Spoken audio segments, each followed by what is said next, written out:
Sejam todos muito bem-vindos. Em nossa aula de hoje, a gente vai começar uma jornada fascinante por um dos temas mais profundos, complexos e, vamos ser honestos, mais amplamente debatidos em toda a história da teologia cristã, a doutrina da eleição divina, ou, como muitos conhecem, a predestinação.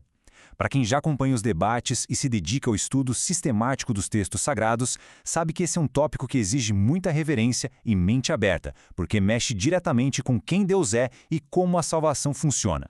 O nosso objetivo com essa explicação visual não é, de forma alguma, encerrar milênios de debate em alguns minutos, tá? A ideia é apresentar os fundamentos dessas doutrinas de forma imparcial, indo direto nas fontes históricas e bíblicas para trazer a máxima clareza para nossa turma. O nosso roteiro de hoje vai ser direto ao ponto e está dividido em 5 partes. 1. O conceito de eleição. 2. Soberania e escolha humana. 3. O chamado dos discípulos. 4. O sacrifício pelos eleitos. E, para fechar, a parte 5, Efésios e Romanos explicados. Então, começando com a seção 1. O conceito de eleição. Fundamentos da predestinação. Bom, antes da gente mergulhar nas polêmicas históricas, precisamos nivelar os nossos termos. Afinal, o que os textos sagrados queriam dizer com eleitos ou predestinados? A definição clássica de eleição divina, baseada nos documentos que estamos analisando, descreve isso como o ato soberano de Deus de escolher indivíduos para a salvação. E aqui vai o ponto-chave. Essa escolha não se baseia em nenhum tipo de mérito, previsão de fé ou obra humana. Ela acontece puramente pelo que os teólogos chamam de beneplácito de sua vontade. Ou seja, porque Deus simplesmente quis. É uma ação que vem da eternidade e entra no nosso tempo. Entender bem essa base, que bebe muito da fonte do apóstolo Paulo, é absolutamente crucial para a gente avançar. Indo para a seção 2, Soberania e Escolha Humana, o grande debate. E é exatamente daquela definição que nasce o grande embate da história. Pensem comigo nesta pergunta socrática que ecoa há séculos. Quem dá o primeiro passo na salvação? É a soberania absoluta do Criador ou a escolha livre da criatura? Neutramente falando, nós temos dois gigantes aqui. De um lado, o calvinismo, que foca totalmente na iniciativa divina. Eles defendem a depravação total do homem, uma eleição incondicional e uma graça irresistível. Quer dizer, a vontade de Deus não pode ser frustrada. Do outro lado do ringue, temos o arminianismo, que dá um peso maior à responsabilidade humana. Eles defendem o livre-arbítrio, uma eleição condicional, que seria baseada na previsão de quem vai crer, e uma graça que pode sim ser resistida pelo homem. São duas lentes completamente diferentes de enxergar o mundo e a salvação. Para a gente um pouco mais fundo, o núcleo real dessa divisão está em como as pessoas entendem a queda da humanidade. Historicamente, isso espelha aquele famoso debate lá do V século entre Agostinho e Pelágio. A visão agostiniana diz que a humanidade ficou tão corrompida que está espiritualmente morta, completamente incapaz de escolher Deus sozinha, precisando de uma intervenção direta. Já a visão mais pelagiana, ou as vertentes que vieram depois defendendo o livre-arbítrio, argumentam que, mesmo com a queda, nós mantemos uma capacidade inata, ou pelo menos assistida, de dizer sim ou não para a salvação de forma livre. O que nos leva à seção 3. O chamado dos discípulos. Estudos de caso bíblicos. Certo. Deixando a teoria um pouco de lado, a melhor maneira de ver como a eleição divina funciona é olhar para a prática. E esse registro no Evangelho de Marcos ilustra isso brilhantemente. Notem que Jesus não abriu inscrições para vagas de apóstolos. A frase que muda tudo aqui é: chamou a si os que ele mesmo queria. A iniciativa e o desejo partem exclusivamente do Mestre. A resposta dos discípulos, que é "e vieram a ele", é apenas a consequência natural e direta desse chamado soberano e prévio. E os registros confirmam isso. Havia uma multidão imensa seguindo Jesus o tempo todo.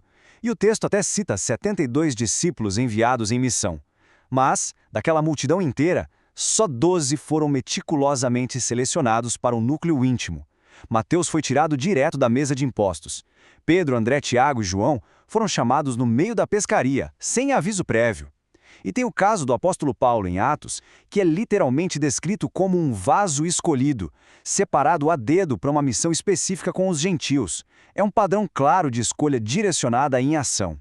E para fechar essa análise de casos práticos, nada melhor do que as próprias palavras de Cristo aos seus alunos, que são super diretas. Não me escolhestes vós a mim, mas eu vos escolhi a vós. Não tem muito como fugir dessa afirmação no Evangelho de João, né? A direção flui sempre de cima para baixo, do divino para o humano. Vamos então para a seção 4, o sacrifício pelos eleitos, a expiação limitada. Agora a gente entra no que talvez seja o módulo mais delicado da nossa aula hoje. A grande pergunta socrática aqui é: para quem exatamente foi o sacrifício de Cristo? A redenção é algo universal, tornando a salvação apenas uma possibilidade que depende da nossa aceitação? Ou teria sido um resgate altamente específico, desenhado de forma infalível apenas para um grupo selecionado?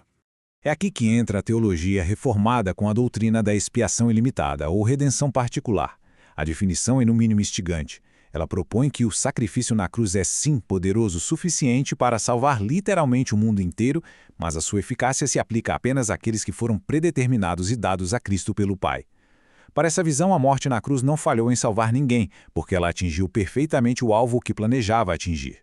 E o alicerce bíblico que essas fontes utilizam para embasar isso está pesadamente no capítulo 6 de João. O texto diz claramente que todo aquele que o Pai dá, reparem que a ação vem antes, virá ao Filho. E a vontade divina é não perder absolutamente nenhum dos que foram dados. Para os teólogos dessa linha, esse texto amarra perfeitamente a escolha prévia de Deus com a garantia da salvação. E chegamos à nossa última parte, seção 5, Efésios e Romanos explicados, exegese profunda. Vamos avançar para os textos pesados do apóstolo Paulo, onde tudo isso ganha ainda mais força. Lá em Efésios 1, versículo 5, está a fundação dessa estrutura. Paulo diz que fomos predestinados para a adoção. E o motivo? O texto diz, segundo o beneplácito de sua vontade. Não tem menção a obras ou a nossa fé futura. A eleição aparece aqui puramente como resultado da alegria e da vontade imutável de Deus, decidida antes mesmo do mundo existir. E é claro que, lendo isso, vem aquela dúvida natural, uma provocação teológica inevitável que está lá em Romanos 9. Se a escolha é 100% de Deus, nós temos o direito de questionar as escolhas ou a justiça do Criador? Para lidar com essa angústia, Paulo joga na mesa a famosa metáfora do oleiro e do barro. Ele argumenta que, da mesma forma que um artista tem total autoridade sobre o pedaço de argila na mão dele, fazendo vasos para honra e outros para usos menos nobres usando a mesmíssima massa, o Criador tem autoridade inquestionável sobre nós. O objetivo literário de Paulo é mostrar que a majestade de Deus meio que silencia qualquer réplica nossa. O que nos leva à declaração mais dura e complexa de Romanos 9, que cita o faraó do Egito. O texto diz, sem meias palavras, que Deus tem misericórdia de quem Ele quer e endurece o coração de quem Ele decide endurecer. Dentro da interpretação reformada que estamos analisando, isso serve para provar que tudo o que acontece na história flui diretamente do controle absoluto de Deus. E com isso, chegamos ao final da nossa explicação visual. Nós passamos por conceitos intensos, vimos os embates históricos, analisamos a prática do chamado de Cristo e mergulhamos nas cartas de Paulo. Esse equilíbrio entre o que é a decisão de Deus e o que é a nossa agência é sem dúvida um dos maiores mistérios de todos os tempos. E a reflexão que eu deixo para nossa classe pensar hoje é a seguinte: como entender o tamanho dessa graça soberana que não exige mérito nosso, muda a nossa gratidão e a forma como vivemos a fé no dia a dia. É um estudo para a vida toda, pessoal. Muito obrigado por acompanharem e até a próxima análise teológica.